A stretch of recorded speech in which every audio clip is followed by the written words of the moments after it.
Well, my experience on 9/11, in my opinion, was sort of unremarkable in that I wasn't, in the dramatic collapse, and I wasn't there when the buildings came down. I started out at home and just kind of saw it unfold with everyone else on television, and pretty quickly responded to the recall. They had a department-wide recall.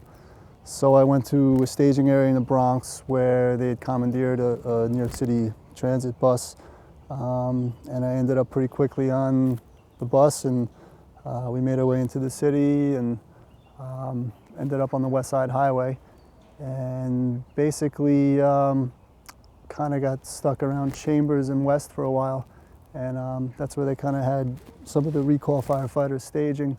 And it wasn't until after the collapse of World Trade that I was able to, well, our group was able to get past like West and Vesey and made our way into the pile. And so in that sense, I mean, I sort of had a sort of unremarkable in comparison to some of the guys that were operating and in the building, and we were lucky enough to get out.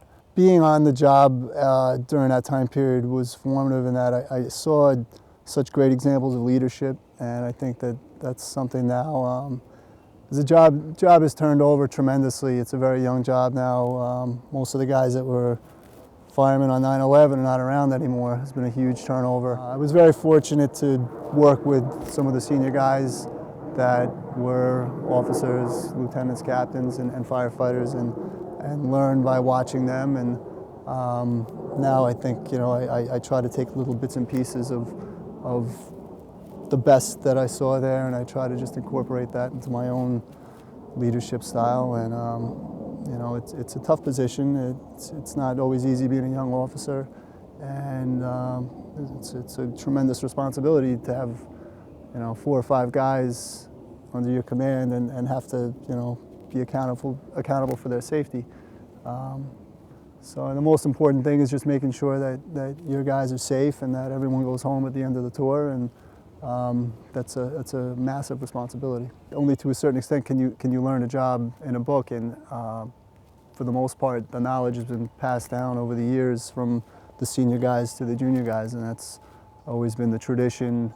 And I think in that we lost so many guys after 9/11 in the turnover, between the guys that were killed on 9/11 and then just the sort of exodus thereafter.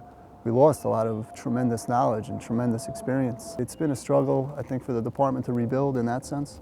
I think that if there is any silver lining to 9/11, I think that it did bring the city together in a way that very few other cities have ever experienced. And I think that most New Yorkers that were around the 9/11 can kind of identify with that and sort of feel maybe this camaraderie in a sense.